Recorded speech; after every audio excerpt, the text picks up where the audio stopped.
Assalamualaikum dan selamat sejahtera para pelajar sekalian.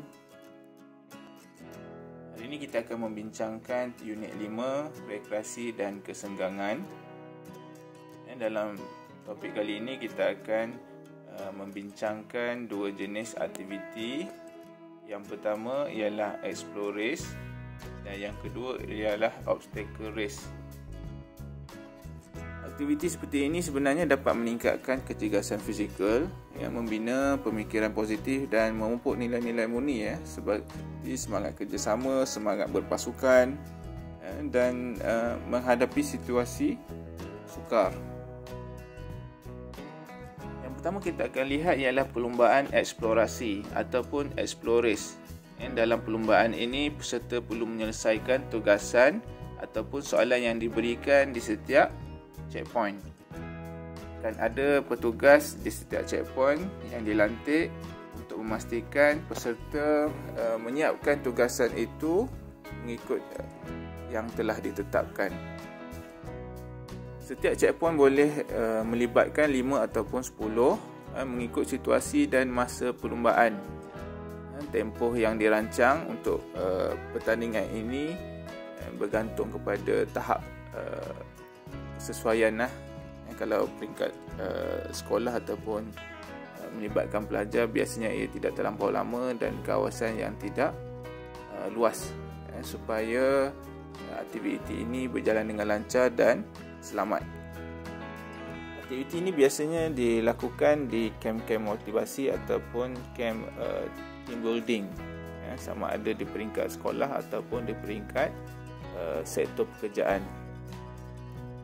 Antara variasi yang kita boleh lihat dalam permainan ini ataupun aktiviti ini ialah aktiviti mencari harta karun yang melibatkan peserta perlu menaiki kenderaan untuk pergi ke satu tempat yang lain. Satu lagi ialah program reality yang kita biasa boleh lihat, iaitu Amazing Race, di mana peserta dikehendaki merentas negeri ataupun negara untuk melakukan tugasan yang telah diberikan. Biasanya kita lihat peserta berlumba-lumba untuk menyelesaikan kerana hadiah yang ditawarkan adalah sangat lumayan. Ini adalah contoh yang besarlah. Kelebihan perlumbaan eksplorasi yang pertamanya ialah membina kerjasama. Biasanya peserta akan bekerjasama untuk menyelesaikan tugasan yang diberi. Ada juga tugasan yang tidak dapat dilaksanakan, disiapkan berikutan perbezaan pendapat antara ahli. Yang kedua, menguji kesabaran. Peserta perlulah mempunyai tahap kesabaran yang tinggi bagi menyiapkan tugasan. Yang ketiga, menjadi inovatif. Daya inovasi setiap peserta perlu lebih pantas dan cekap. Sebab apa? Perlumbaan ini perlukan tempoh masa yang singkat untuk kita fikirkan. Yang keempat ialah mencabar kreativiti peserta. Dan yang kelima, mengaplikasi ujian minda. Ini adalah contoh aktiviti perlumbaan eksplorasi. Cara bermain, yang pertamanya guru memberi tugasan kepada murid. Yang kedua, kumpulan yang berjaya menyiapkan tugasan dengan cepat mengikut peraturan dan tiba terlebih dahulu di checkpoint terakhir dikira sebagai pemenang. Dalam situasi game seperti ini, integriti dan kejujuran itu sangat penting. Kerana ada setengah-setengah pasukan, biasanya dia mengharapkan ataupun dia memang menghendaki kemenangan. Jadi dengan cara apa sekalipun, dia tak kisah. Itu sebenarnya kita perlu elakkan. Sebagai permulaan, taklimat daripada guru pembimbing ataupun para pelajar yang menganjurkannya. Session A, fizikal. Ini contoh. Pelajar menarik beg pasir secara 30 kilo secara bergile-gile. Session B, ujian minda, ada soalan. Teka silang kata. Session C, kreativiti. Mungkin boleh buat aktiviti pergerakan berirama. Session D, deria sentuh. Contohlah antara aktiviti yang kita boleh buat. Session E, gimnastrada untuk pergerakan lokomotor. SNF pertolongan cemas. Contohnya pelajar perlu membuat simulasi TOTEPS. Biasanya kalau dilakukan di peringkat sekolah, jadi kawasan adalah terhad dalam kawasan pagar, jadi aktiviti itu mungkin perlu lebih banyak. Biasanya kalau melibatkan bilangan pelajar yang ramai, kita memang memerlukan pelajar yang membantu itu pun agak ramai untuk menjaga setiap checkpoint. Aktiviti yang kedua ialah perlumbaan berhalangan ataupun obstacle race. Perlumbaan ini memerlukan peserta untuk melepasi halangan-halangan yang telah disediakan. Ada juga perlumbaan yang dilakukan secara solo, individu, dan ada juga yang berpasangan dan ada juga yang dilakukan dalam kumpulan.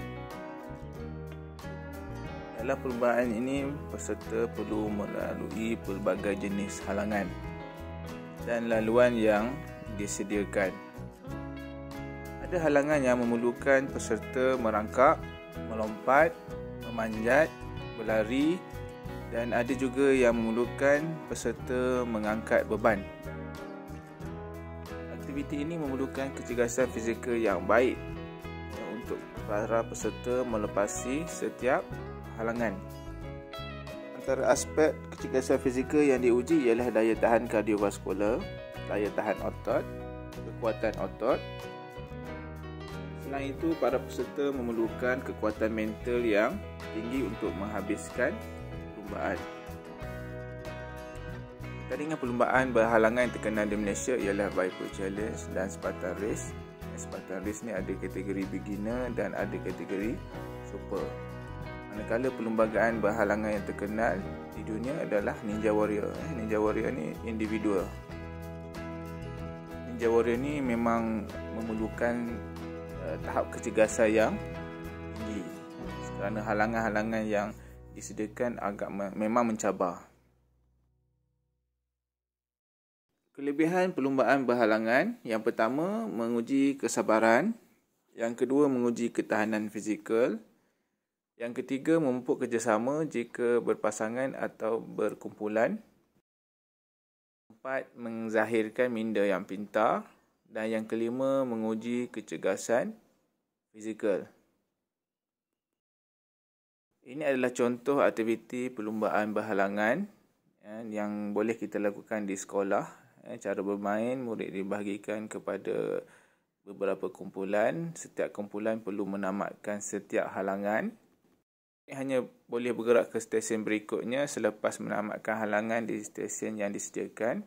Kumpulan yang berjaya menamatkan perlumbaan dalam masa yang singkat akan dikira sebagai pemenang. Urusti akan menyelia dengan menggunakan borang markah yang disediakan oleh guru. Biasanya kalau di peringkat sekolah, kita akan lihat aktiviti ini ketika perkemahan unit uniform dan di kem motivasi. Kerana di kem motivasi biasanya memang ada disediakan kemudahan untuk aktiviti ini. Kita lihat contoh antara aktiviti yang boleh dilakukan. Yang pertama, menggolek tayar kereta pada satu jarak. Yang kedua, murid perlu merangkak di bawah meja kantin. Yang ketiga, menjaring. Masukkan 30 biji bola ke dalam gol bola jaring. Yang keempat, lompat jauh. Ini contohlah. Yang kelima, meniti kursi panjang dengan membawa guni pasir secara berulang-alik. Aktiviti ini memang sesuai untuk mereka yang sukakan cabaran dan perlumbaan. Di samping meningkatkan dan menguji tahap kecergasan fizikal diri sendiri. Itu saja daripada saya. Sekian, terima kasih. Jumpa lagi untuk video yang akan datang.